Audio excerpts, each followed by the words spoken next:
Au cœur de la société. Au cœur de la société est une émission de tous les samedis, préparée en synergie par les radios Inzamba Agatekakawe, Radio RPA Ijuya Wanyagihugu, ainsi que la radio-télévision Renaissance. Elles n'atteignent pas 20% dans les organes de prise de décision au Burundi. Les femmes burundaises soulignent que les coutumes et les mœurs les écartent, mais certains politiques les accusent de s'écarter elles-mêmes alors qu'elles sont plus nombreuses que les hommes. Dans le mini-magazine Au cœur de la société de ce 22 août 2020, nous jetterons un coup d'œil sur ce qui se passe ailleurs dans le cadre de la lutte pour les droits de la femme. C'est Émile Niwasumba à la présentation. Bienvenue. Muri bo hariho abagabo bangana ibihumbi 200 n'amajana 78, abakenyezi bikaba ibihumbi 5 n'amajana 255. Selon le président de la Commission nationale électorale, les femmes candidates aux prochaines élections collinaires ne représentent que 20%, alors qu'en principe, les candidatures sont individuelles et indépendantes. Au niveau des organes de prise de décision récemment mis en place, les femmes sont également peu nombreuses. Thierry Bigirindavi de la télévision Renaissance nous fournit certaines statistiques. Dans le nouveau gouvernement du président Evariste Ndayishimiye, les femmes sont représentées à un taux de 31%. Sur un total de 16 ministres, les femmes occupent 5 portefeuilles ministériels. En 2015, le premier gouvernement nommé par le président Pierre Nkurunziza, au début de son troisième mandat, ne comptait que 6 femmes à un total de 20 ministres. À cette époque, le taux de représentativité des femmes n'était qu'à 30%.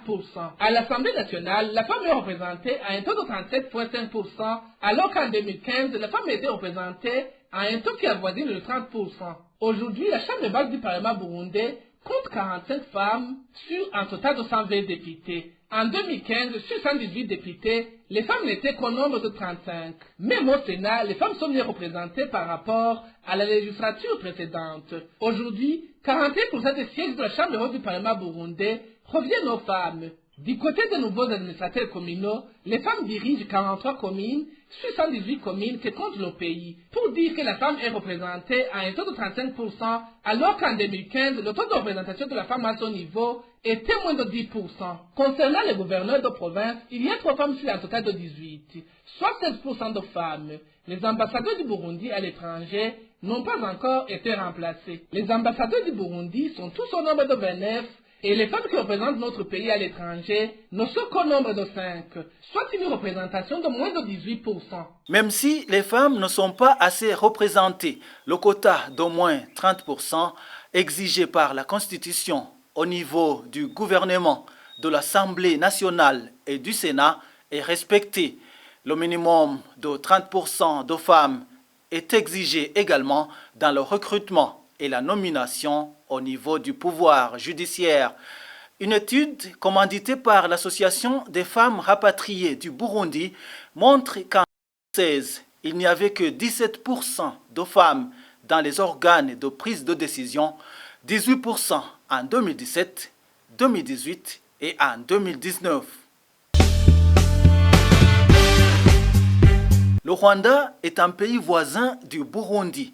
Il est parmi les exemples cités dans le monde au niveau de la meilleure représentativité de la femme dans les organes de prise de décision. Comment les Rwandais ont-ils franchi ce pas? Bertrand Ngendakuriyo de la radio Inzamba s'est entretenu avec la féministe et activiste des droits de l'homme Marie-Immaculée Ingabire qui a d'abord évoqué les obstacles rencontrés. La mentalité des Rwandais liée à la tradition, aussi bien des hommes que des femmes, ils avaient en fait réparti les fonctions. Il y avait ce qui était prévu pour les hommes et ce qui était prévu pour les femmes. Ça n'a pas été facile de faire comprendre à ces deux groupes en fait, qu'ils se trompaient, si je peux le dire ainsi. Donc, il y avait cette résistance. Et puis, juste après le génocide commis contre les Tutsis, c'est les postes politiques ou même de l'administration On s'était, dans les accords de paix d'Arusha, ils s'étaient convenus qu'ils allaient partager ces postes entre les partis politiques. Et il y avait très peu de femmes dans ces partis politiques. Mis à part le FPR, il n'y avait que le FPR qui avait vraiment les femmes.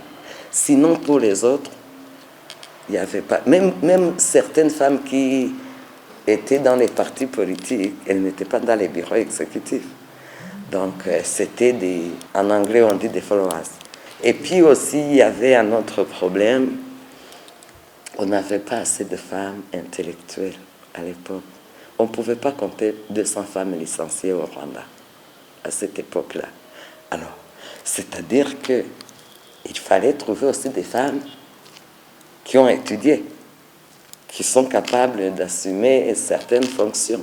Il n'y en avait pas beaucoup. Même si la représentativité de la femme dans les organes de prise de décision est très appréciée au Rwanda, il y en a qui estiment que cela n'apporte aucun avantage à la femme en général dans le pays. Marie Immaculée réagit en évoquant la représentativité de la femme au niveau du Parlement. Moi, je prends l'exemple, par exemple, du Parlement. Parce que les décisions du Parlement, c'est toujours par vote. Plus on a beaucoup de femmes, plus on a beaucoup de chances d'avoir des lois qui sont genre sensibles.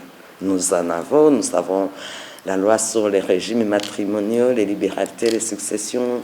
Nous avons la loi foncière. Nous avons la loi qui lutte contre toute forme de violence faite aux femmes. Nous avons la loi qui régit la famille, la loi qui régit les droits des enfants, la loi qui régit l'état civil. Tout ça, c'est vraiment... Non, ce sont des lois exhaustives que je trouve très formidables. Avant, la fille était vraiment discriminée, tout comme la femme. C'est-à-dire que lors de l'héritage, une fille n'avait rien à demander à ses parents. C'était uniquement aux garçons. Alors aujourd'hui, ils partagent 50%, 50%.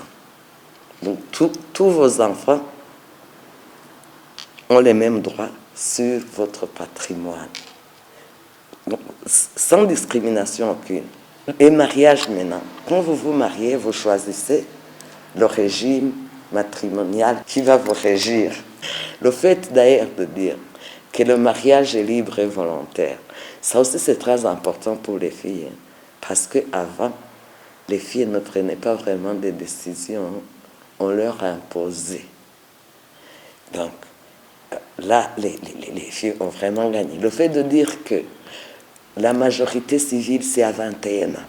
Vous ne pouvez pas vous marier avant 21 ans. À partir de 21 ans, les jeunes filles sont quand même matures. Elles peuvent analyser tout ça et décider en conséquence. Elles prennent maintenant des décisions réfléchies. Parce que vraiment, à 17, 18 ans, 19 ans, on peut dire que les enfants sont encore inconscients d'une certaine manière. Ce n'est pas le cas à 21 ans. Voilà, c'est par cet exemple du Rwanda dans la promotion des droits de la femme que nous mettons un point final au mini-magazine au cœur de la société d'aujourd'hui. C'était Émile Nibasumba à la présentation. Merci de nous avoir suivis. Au revoir. C'était l'émission Au cœur de la société.